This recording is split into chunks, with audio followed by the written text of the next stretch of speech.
As a result of disaster declarations just a few days back, which go back to the late March storms here in South Texas, I know Harlingen, you guys got blasted, Cameron County, flooding everywhere, stranded cars, properties that were damaged.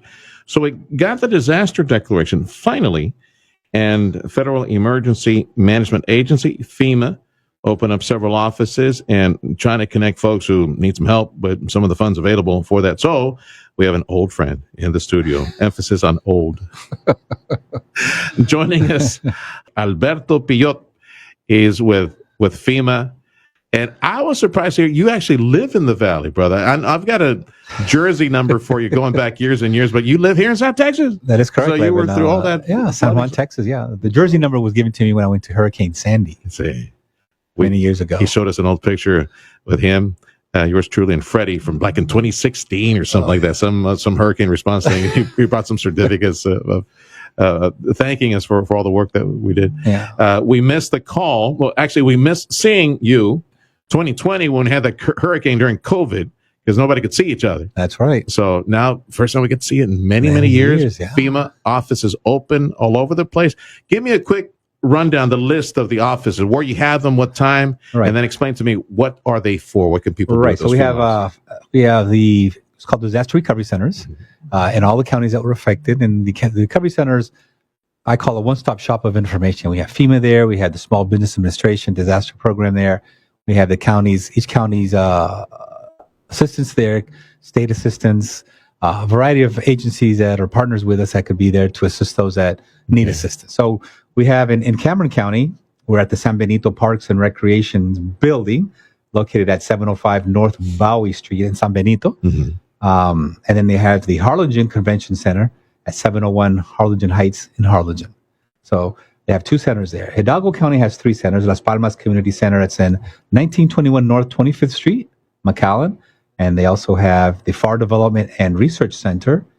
It's at 850 West Dicker Road and FAR, and the Weslaco EDC, located at 275 South Kansas Ave in Weslaco. Stark County this is the first disaster. First time you open up in Stark County for something? Individual assistance disaster in Stark County in all these years. Wow. They're located at the Stark County Courthouse Annex at 100 North FM 3167, Rio Grande City. Right. And Willacy County has at the Sebastian Community Center, 434 West 8th Street, Sebastian, Texas. All the centers are open from 8 a.m. to 7 p.m. Monday through Sunday, 7 days a week. So it's very important that we take advantage of those. FEMA in the house. Alberto Pillot, he's a spokesman for FEMA. We got all these offices open now. All this in response to the nasty flooding, all those thunderstorms and high winds got damaged some properties here as well. But mostly all the flooding and late March and getting response to that. So is this for folks who did not have insurance at the time of this, or what is this money for? And how the way this works is we recommend homeowners with insurance. This is for homeowners and renters, regardless. Insurance, not insurance. If you have insurance, we recommend call right away. Call your insurance first and see what you're eligible for. We don't duplicate those benefits, but we still encourage homeowners to apply FEMA because in case something that's underinsured and that the insurance will not pick up, most likely FEMA will look into it and can be eligible. So homeowners with insurance or without, and renters with insurance or without, doesn't make a difference. We will still, those homeowners that were affected. And I would say there's three things that make you eligible. Number one, you have to be in a declared county, which is the ones that are affected. Number two, you have to be a homeowner. That's your residence of record that you live there. And number three, you have to have damage, Sergio. If a little bit of water came through the window, I don't really consider that damage. See what I'm saying? Yeah. So damage, you have to have some sort of damage. And I know this is March. We recommend those that call 1-800-621-3362 or go online, disasterassistance.gov, or you can download the app on your smartphone, FEMA app, or recovery centers will register if you have it. Is there a cap on the benefits, the grant? Yes, and it is grant, right? These are grant dollars that you don't have to repay back. Okay. The caps usually change. I want to say it probably is $43,500 for this disaster, but I could be mistaken. It could be a little bit more. It varies by year, but I think it's $43,500. That's the max for individual assistance. That's for rent for homeowners, for repairs, rental assistance, and temporary housing. And there's a second part called ONA, other needs assistance. That's for vehicles, furniture, appliances. Yeah. That's also a second part. So the two part of the individual households program that people can be eligible for. Alberto Pillot with FEMA in the studio. You mentioned the other stuff, the ONA.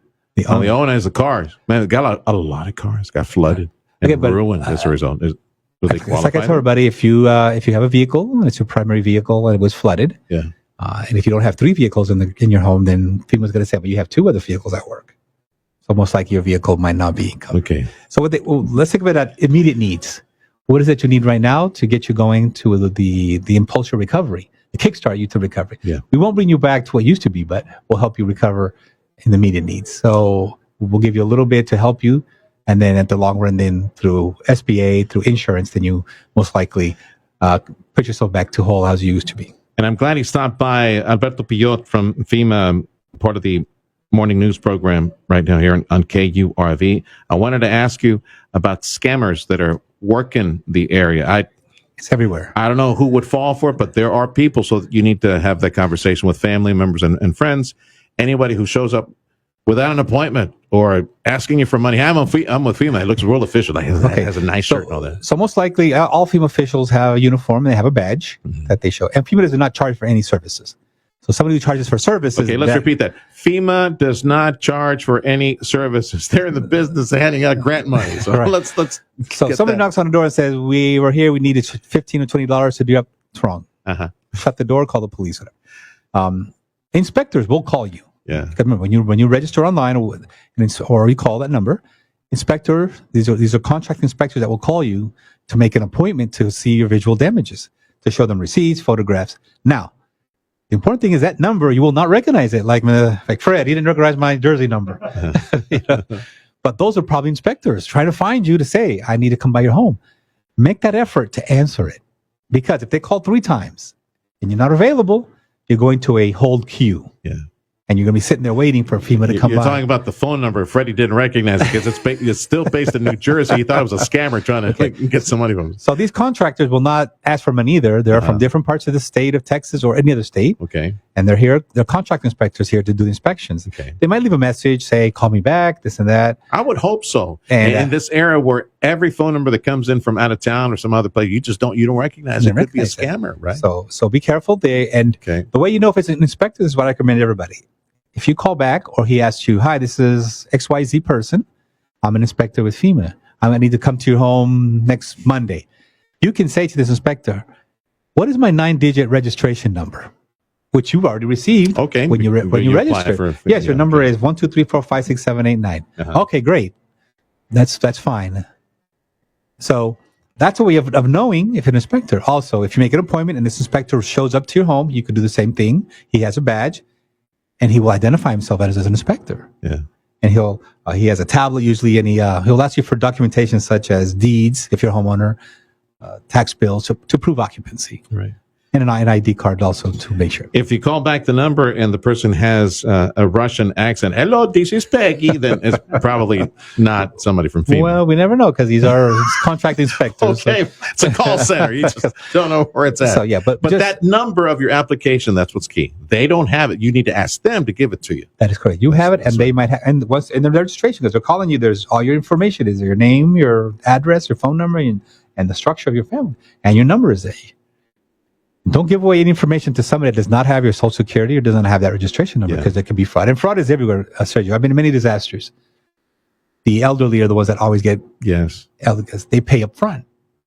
Oh, yeah, we want to hear, we will do a job for such and such. And they'll leave. Recommend always, if you do receive grants for repairs, call your Better Business Bureau here in the Valley.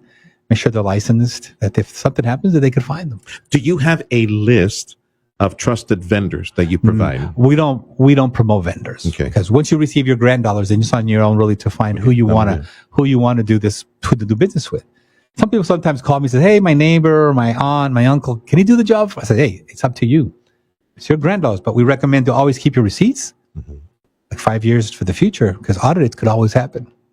I see. Oh, yes. So federal dollars. Okay. So, and explain to me real quick, like a situation where somebody triggers the audit, or in the audit, a refund or a payback is a clawback. It's called triggered. a recoupment. Okay. A recoupment of funds could be ordered.